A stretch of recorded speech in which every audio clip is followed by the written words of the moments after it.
When an obese convict is afraid of catching COVID while he's in prison, is it unfair to keep him in such unsanitary conditions? If you think that's a boring topic, wait till the twist. Then we travel to Fleming County, Kentucky, to meet a man who lived such a disgusting life, he had a disgusting afterlife. And finally, we take a look at the bizarre conspiracy theory. I don't even know how to define this. The bizarre notion that schizophrenics have origin stories. Today on Dead Rabbit Radio.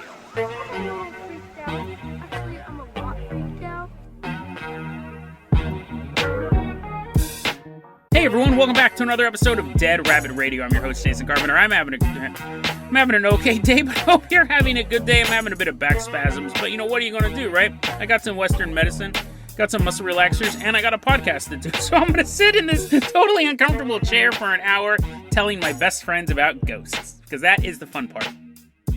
The pain is not, but someone who never gives me pain walking into Dead Rabbit Command right now. Give it up for one of our live stream supporters. It's Creole Cosmopolitan. Everyone give Creole a big round of applause.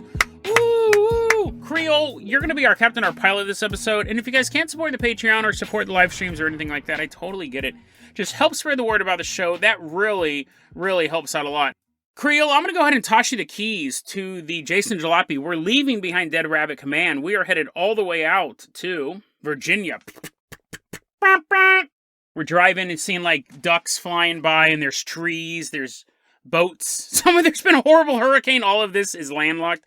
We're traveling through the beautiful countryside of Virginia. We're like waving hello to like George Washington's ghost. And as we're doing all that stuff, you're like, oh, what story's going to take place here? Look at these lush places. Is this a haunted forest? I'm like, no, keep driving. And then we drive past a spooky swamp, and you're like, oh, is this going to be about some swamp witch? No, keep driving. And eventually, as we continue through Virginia, you realize we're headed to a federal penitentiary. So we pull up to this bleak penitentiary. We're missing all the swamps, and George Washington Ghost is super sad. But we're walking in, and we're getting like metal detectors on us. They're not supposed to make that noise. If they're making that noise, you're hiding metal. But eventually, we are ushered in, and we meet this man named Jeffrey Portway. He's a 47-year-old man, and he is very obese. Now, I'm overweight. I'm technically, legally, medically, I'm obese. But he's one of those guys that when they have the mug shot, like the mug shot for the, so the cops, if they ever catch him again, they go, aha, this is what that guy looks like. His head is like bigger than the picture. Like his cheeks go out to the side of the photo. I'll put a photo in the show notes. Now, Jason, this is very uncharacteristic of you. You never make fun of people's physical appearances. I did say that once a school shooter looked like the Mucinex germ come to life. I did say that. But you're like, Jason, man, you're really like going to the paint on this dude. Like, that's weird. You normally don't comment on people's looks. Well, let's get to know Jeffrey a little bit more, because maybe you're right. So, Jeffrey Portway, the man who's bigger than the police mugshot, he's in prison, and he's actually trying to get out right now because he's afraid of catching COVID. And that would suck. I remember in the early days of the pandemic, I was thinking, like, your brain's running through all these simulations. Could you imagine being stuck in a prison when this disease is floating around? No one knew anything about it. No one knew how you got it. It was awful. Well, he's stuck in prison, and he does have these risk factors, right? Being a man is a risk factor. Being obese is a risk factor. Being bigger than a camera can take your picture is definitely a risk factor. I'm pretty sure Fauci's mentioned that specifically once or twice. So I'm, obviously I'm careful about it because I do have my comorbidities as well. And so this guy, he's stuck in prison. So he's afraid of getting COVID in prison, so he actually is asking the judge to let him out. And this is something that happens. It's called compassionate release. And what might have been record turnaround time, I'm sure that this guy walked into they probably actually were still doing everything video conferencing at this point. The judge, I'm sure, just opened his file, glanced down at it, closed it, and said, no, I don't care how fat you are. I don't care how deadly COVID is. There's no way we're letting you out. I find this story so interesting. It's fairly short, but the fact that this guy thought for 1 second that his fear of COVID would allow him to walk the streets again, this is what he's in prison for. In Worcester, Massachusetts, in 2012, Jeffrey is sitting at home in the The cops kick in his door and they tackle him. I don't know if they tackled him. I hope they did. Even if he's surrendered, I hope they kicked him in the ribs a couple times, because what they found in his house was a basement. You're like, Jason, I have a basement? I don't want the cops kicking in my ribs. Hold on. In his basement was a series of locked doors. So there's a bunch of locked doors leading to this hidden room. And inside this hidden room, they found, actually, I'm saying a hidden room. That is the truth.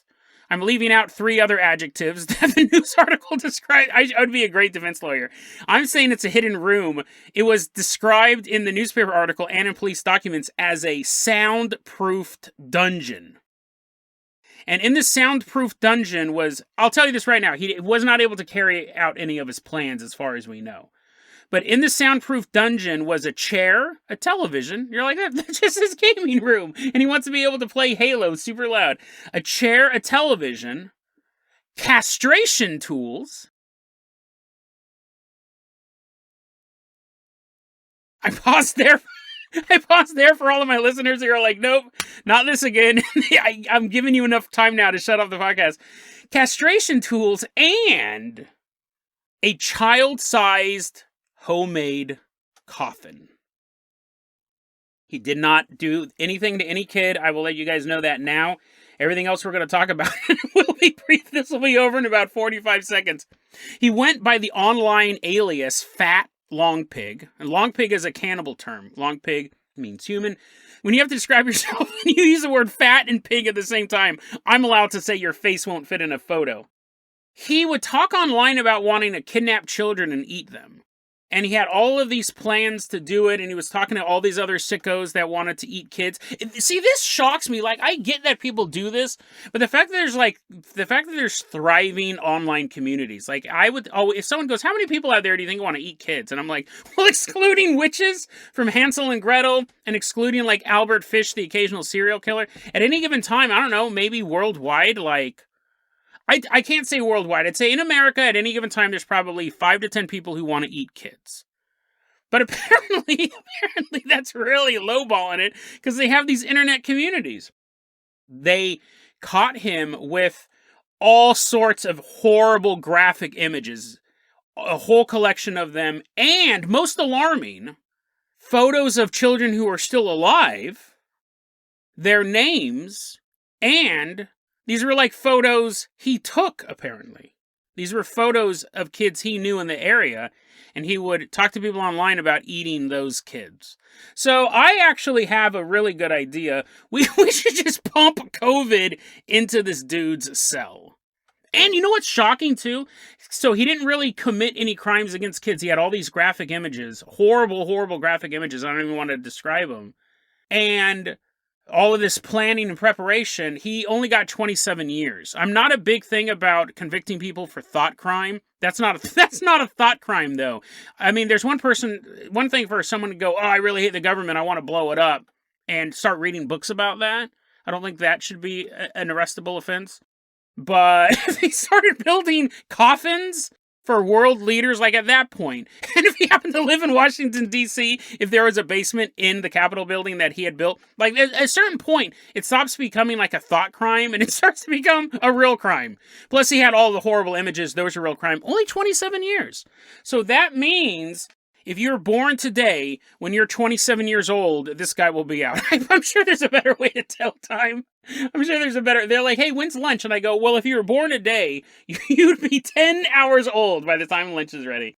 But yeah, that doesn't seem like a lot at all. You have these other people that are getting these huge, for dealing drugs, right? For dealing weed and stuff like that. And then this sicko who had a child-sized coffin and castration tools. And this is one of the things I'm going to say. I got all the links to the show notes, like the articles. Just trust me why I'm leaving stuff out. Because even the mainstream article I was looking at, they went into some dark details about it. So, boo you. I think that's the worst you get from me, Jeffrey. And I think we should just pump straight up COVID into his cell. That's gross. Put him in a child-sized coffin. Okay, so Creole, now that we've become blood-soaked vigilantes, Creole Cosmopolitan, I'm going to go ahead and toss you the keys to the Dead Rabbit dirigible. We are leaving behind this prison in Virginia. We're headed all the way out to Fleming County, Kentucky. This story was sent to me by Bigfoot expert Bennett. He's actually a longtime supporter of the show, a longtime listener of the show. And a long time ago, he took it upon himself to send me a listing of every... Actually, no, I don't want to give it away. But Bennett, you do get credit for this story. He'll be like, what are you talking about? He already shut it off after I mentioned castration tools. He's like, nope. There's this town of Muse Mills, and that's in Fleming County, Kentucky. We're specifically in Muse Mills. This was a long time ago. We're back in the year 1894. So put on your old-timey clothes, walk with me through the town of Muse Mills. Back in 1894, there was a local doctor named Dr. Dyer. And let's put doctor in air quotes, because he was what we called a root and herb doctor.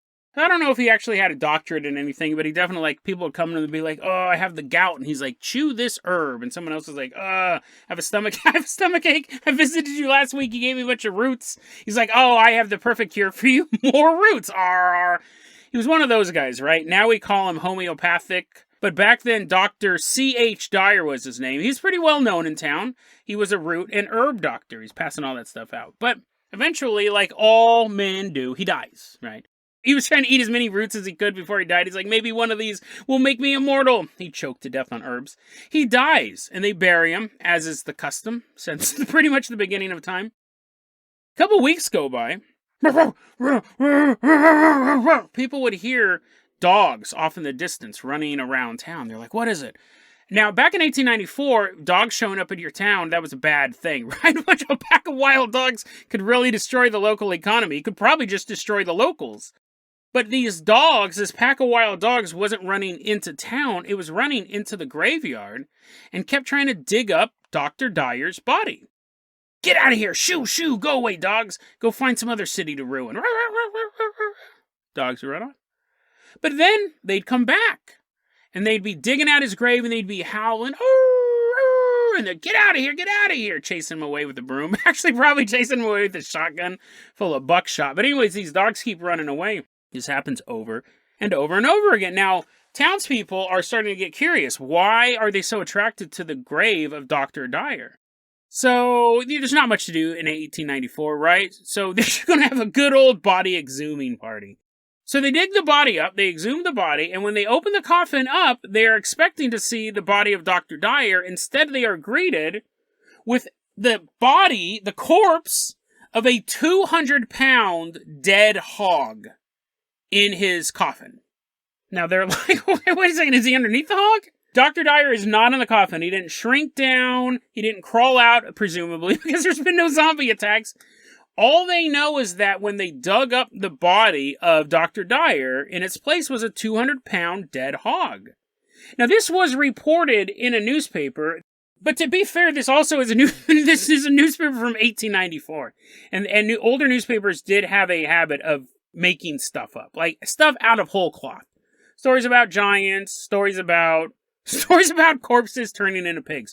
But what's interesting about this is the friends and the townspeople came to the conclusion that Dr. Dyer was not a good person in life. Sure, he was pretty good doling out the roots and the herbs, but morally, he could have been better. What their hypothesis is that when he died, God turned him into what his soul actually was reflective of. God turned him into a big, stinky, bloated pig. And I find this very fascinating. Of course, it is most likely not true. An urban legend. Or, actually, let me back up. The event itself could have happened. Someone could have stolen his body and put a pig in there for some reason.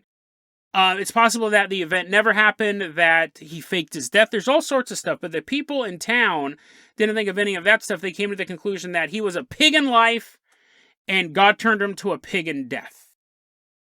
And I read that, and I go, well, there's a lot of people who could probably be turned into disgusting creatures after they died. And man, everyone stumbles, right? Everyone stumbles and slips and sins in different ways. But then there are certain people, Jeff Portway, who are just overly disgusting and really shouldn't be part of the human race. And you think, well, and I read the story and I go, well, I mean, there's a lot of people you could probably turn into pigs after they died, because there's a lot of people who are morally disgusting. And then I thought, what if this is true? let's put our conspiracy caps on here for a second, because what we have here is we had a man who was buried and turned into a pig. And Bennett's been sending me stories about pig people from every state in the United States. That's how I came across this one. Imagine if the only reason we found out about this, right, was because the guy was buried and then the dogs were trying to dig the body up. If the dogs weren't trying to dig the body up, let's say the body was buried deeper, the body was buried in a place not around roving packs of wild animals, they never would have known there was a pig in there. How many bodies get exhumed annually in the United States? I'm not going to finish this podcast until you send me the answer. I'm just going to be completely silent. How many people are exhumed in the United States at any given time? I doubt it's a lot. So maybe, conspiracy cap fully on, what if you did a mass updigging of all the people? This is our homework project. What if you found out that 1 to 2% of all bodies in coffins were pigs? You're like, Jason, please don't take muscle relaxers. Please don't take muscle relaxers before you record a podcast again, dude. I'm sorry that your back hurts, but that might be the dumbest thing. I'm saying, like, what if the sample group was this dude, and you would go, oh no, it's probably just this guy who was gross enough to become a pig. But what if we did start digging up graves? We could start with graves of gross people, right? We could go find people who actually did horrible things. We wouldn't be digging up, like, people's grandmas and stuff. We're like, it's for science. They're like crying, no, grandma, no. We go and we find people who are really disgusting people and dig them up. Maybe go to, like, a prison graveyard and just start digging up all the bodies. And then we have a bunch of zombie prisoners running around. Oh no, the prophecy came true. No, imagine you went to a prison graveyard and you dug up 100 bodies and 2 of them were pigs. This is an interesting thing for a skeptic, right? Because a skeptic would go, well, I don't know, maybe people just buried pigs there too. But what if you kept digging up bodies all over the United States and you found out that 1 to 2% of all the corpses in the United States were pigs? Like, what would that do to society? Would people start acting better? Or would people stop eating pigs? Would people stop eating pork? Because you want to know. What if a guy almost dies and he turns into a pig?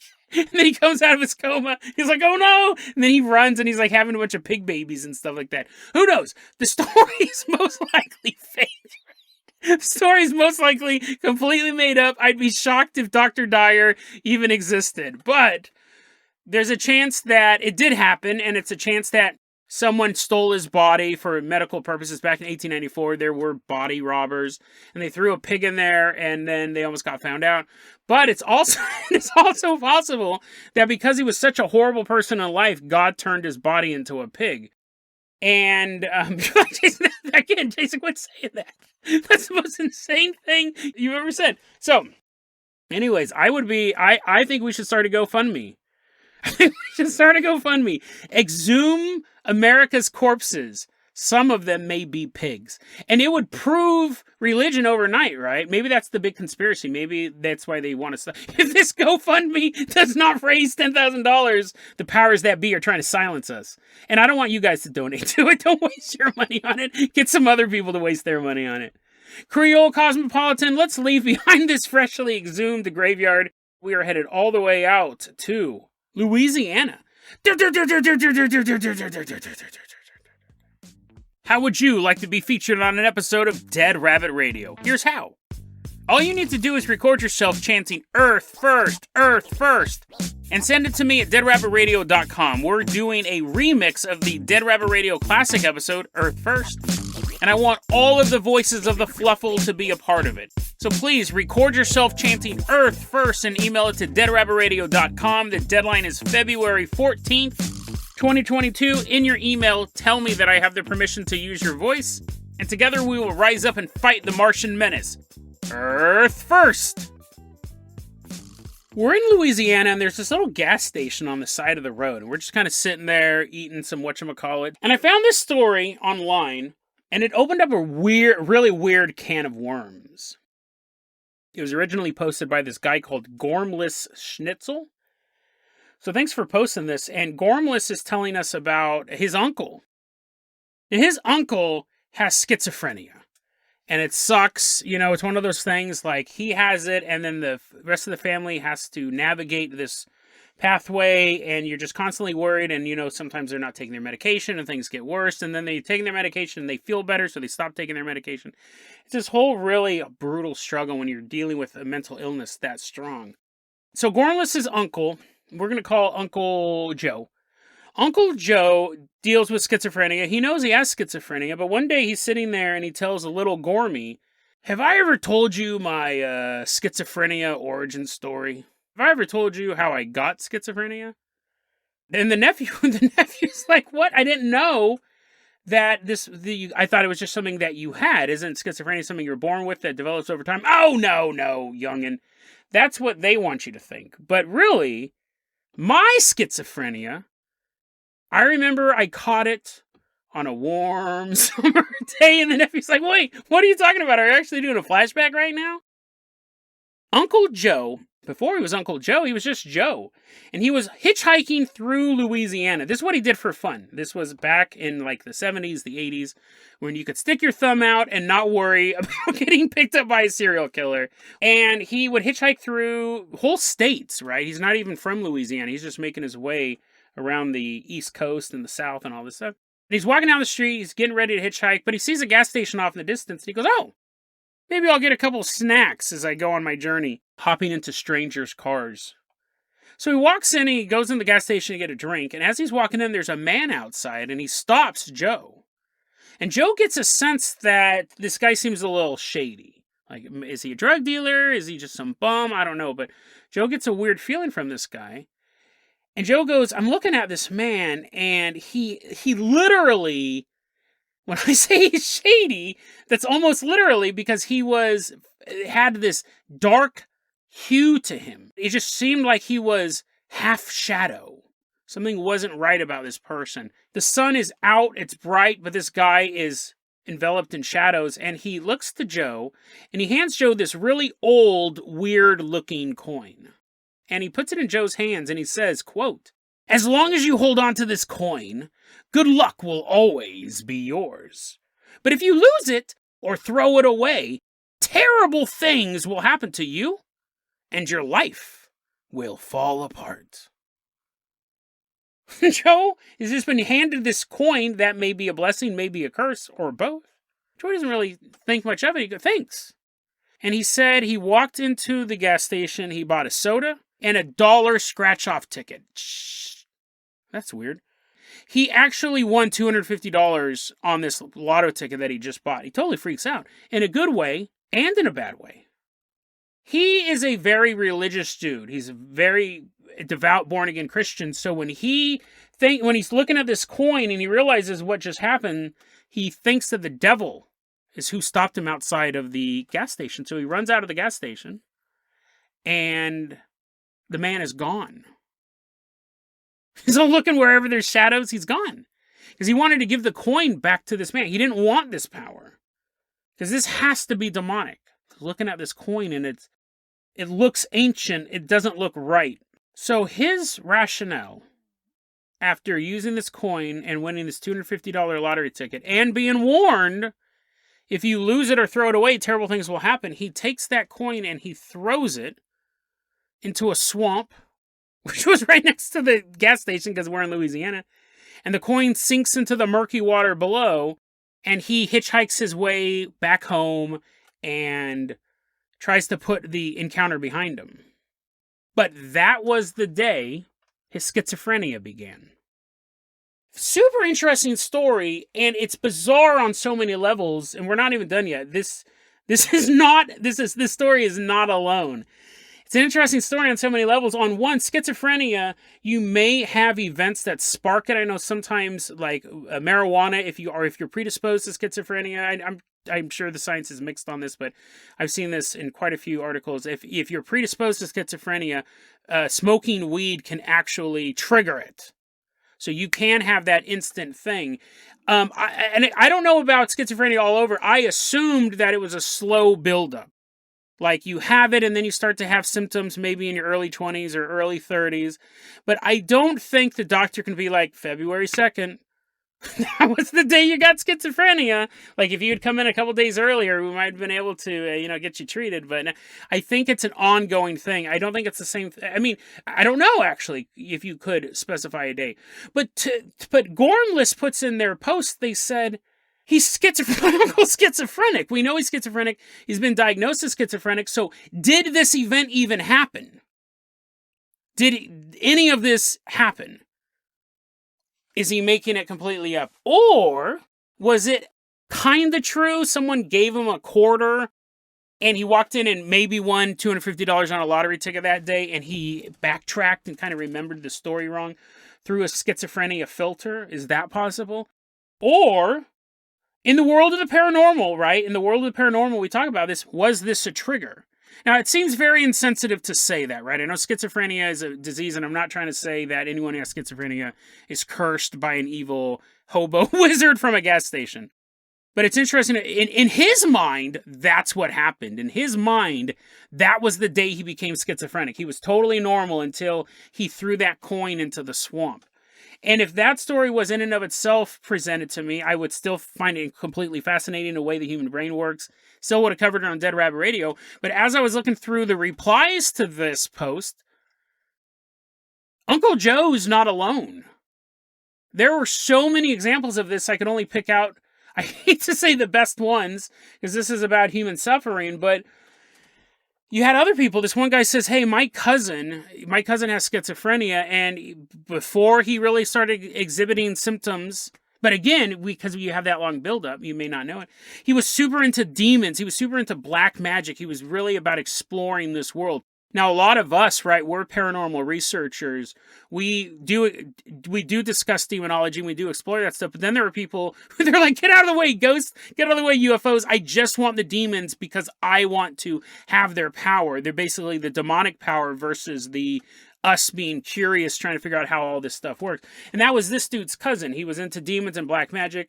And there was a graveyard next to this guy's house, and one day he's like, I'm going to go out and I'm going to lay on the grave, a freshly dug grave. There's a pig in there. I'm going to go lay on a freshly dug grave. I'm going to sleep on that grave overnight, and I'm going to get the souls and get the knowledge and the demonic power. Probably just a pervert, want to lay naked in the graveyard.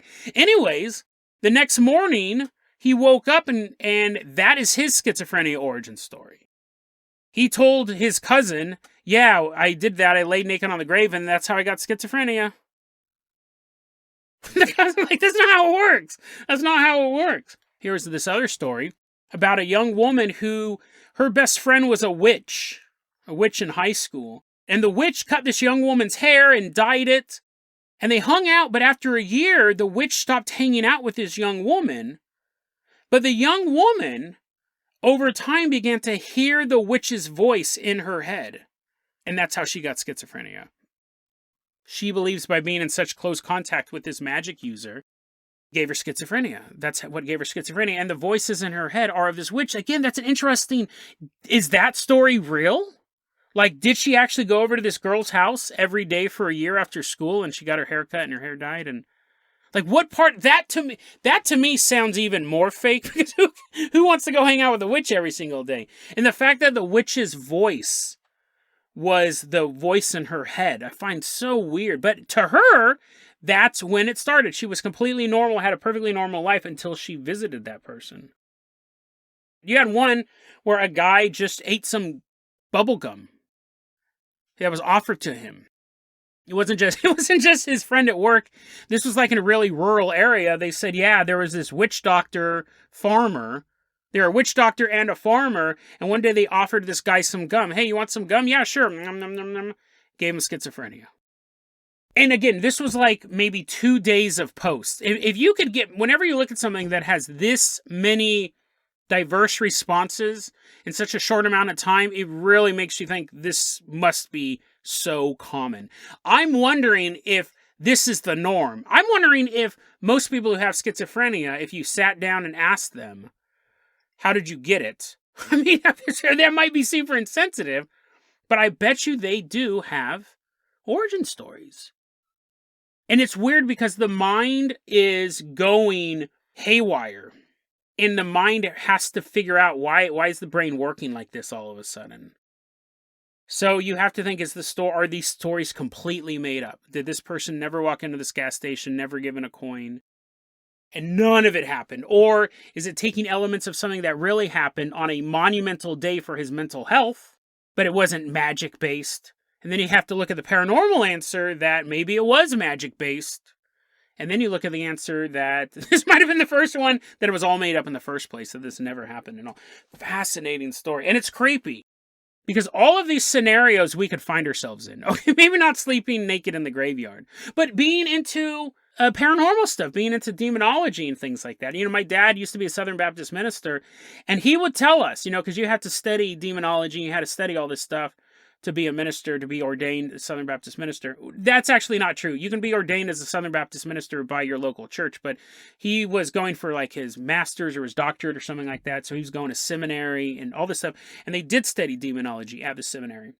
And he said, maybe once, twice a year, you'd have this young minister get too into the demonology. That saying, beware how long you stare into the abyss, because eventually the abyss stares back, or beware those who hunt monsters do not become monsters themselves. That's basically the college's motto. Like, that was a thing that they would have to look out for. Every year you'd get one or two of these young men who got a little too into the demonology part of the religious thing. I mean, it is more exciting than reading the book of Job for the 15th time, but yeah. And they had a system set up for that. Like, you would have to be like, okay, you know, Johnny's been reading those demonology books a little too much. Let's have a counseling session for him. Fascinating. So you do have to wonder, like, people who do get too far into the demonology stuff, can it trigger a mental illness? Pre-existing conditions coming forward, because you're basically on the verge of breaking your brain with all of this infernal knowledge. But I mean, really, this stuff could happen to any of us. As someone offering you I would totally take a coin. If someone started holding a coin out to me before they even talked about blessings and curses, I'm like, cool, a coin? Like, all of this stuff. Letting some chick cut my hair and dye it? Yeah, totally, dude. Again, I wouldn't sleep naked on a graveyard, but I do spend a lot of my time researching very, very dark topics, and I've spent countless hours investigating demonology. So, yeah, it's spooky. This is the type of stuff that can happen to any of us. Now, do I honestly think that schizophrenia can... Well, let me back up here. I mean, schizophrenia is a real disease, and I think that people who suffer from it need to be treated. I'm not trying to make light of it, or just go to your health counselor or stuff like that, or just burn some sage, eat some roots and herbs, and it'll go away. I definitely think it's something that can be taken care of. But from a paranormal angle, it would be very, very, very disturbing to think that at any point you could be cursed with schizophrenia. You could be walking down the street and you see a coin on the ground, and you like picking coins up off the ground, and you bend over and you pick it up.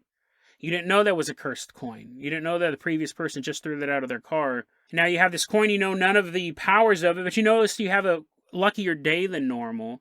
But you don't connect it to the coin, and then eventually the coin's just floating around in your pocket, and it's floating around in orbs, and you're all around it, but you can't see it. It's in your pocket. It's like shooting out electrical beams, and you end up throwing that coin into a vending machine to buying yourself a soda. What a great way to end the day. You had a very, very lucky day, and now you get your favorite soda, and it was actually just the right temperature. But later that night, you have a hard time falling asleep. You start to see flashes behind closed eyelids. Memories resurfacing that... You don't remember this stuff, but they're memories. They're tucked in away with all your other precious moments in your life. You're reminiscing about these dark moments that... What? This didn't happen.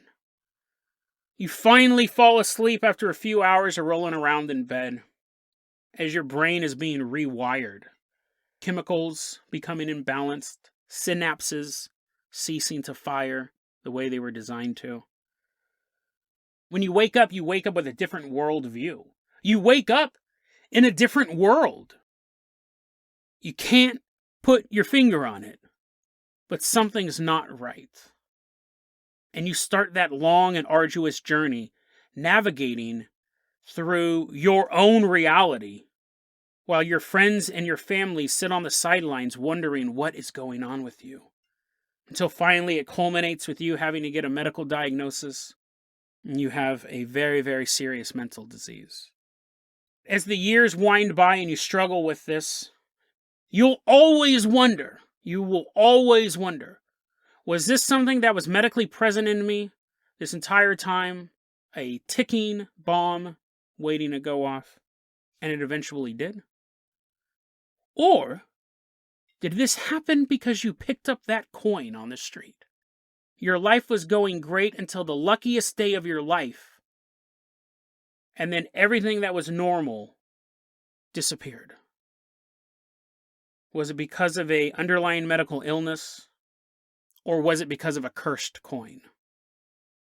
When you deal with the world of the paranormal, you have to understand, reality is malleable. Nothing is set in stone. You take a risk every time you step out your front door. You take a risk every time you wake up in the morning. The world of the paranormal is chaos unfolding every single second. It is a world of UFOs and galactic civilizations. It is a world of demonic empires and haunting spirits. But it is also the world where the smallest item can carry a curse. A curse that can destroy your mind.